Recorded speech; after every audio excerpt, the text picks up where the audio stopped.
Hi friends, welcome to my channel. నా video నచ్చితే like చెయ్యండి ఫ్రెండ్స్, ప్లీజ్ సపోర్ట్ చెయ్యండి. అలాగే సబ్స్క్రైబ్ చేసుకుని బెల్ కొట్టండి.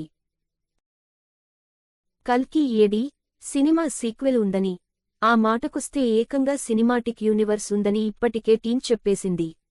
అయితే ప్రభాస్కు ఇప్పుడున్న హెక్టిక్ షెడ్యూల్, టీం అప్డేట్స్ ప్రకారం చూస్తుంటే ఇప్పట్లో సినిమా రావడం పక్కన పెడితే ఇప్పుడిప్పుడే ప్రారంభమయ్యే పరిస్థితే కనిపించడం లేదు. ఈ నేపథ్యంలో ఇదే మాట దర్శకుడు నాగశ్విన్ దగ్గర ప్రస్తావిస్తే ఆసక్తికర సమాధానం ఇచ్చారు. అంతేకాదు కథ గురించి కాస్త సమాచారం కూడా చెప్పారు. కల్కి ఏడి సినిమా సీక్వెల్కు సంబంధించి నెల రోజుల పాటు ఇప్పటికే షూటింగ్ చేశారట. అందులో 20% మంచి అవుట్పుట్ వచ్చిందట. అయితే సినిమాకు సంబంధించి ముఖ్యమైన యాక్షన్ సన్నివేశాలు చిత్రీకరించాల్సి ఉందని దర్శకుడు చెప్పారు. ఇలాంటి సినిమాలకు సంబంధించి యాక్షన్ సన్నివేశాలే కీలకం. అంటే సినిమాలో ముఖ్యమైన పోర్షన్స్ ఇంకా షూట్ చేయాల్సి ఉందన్నమాట.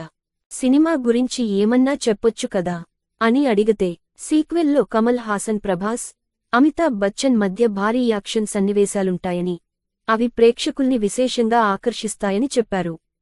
తొలి పార్టు ఆఖరులో చూపించిన శక్తిమంతమైన ధనుస్సు కీలకం కానుంది అని నాగి తెలిపారు.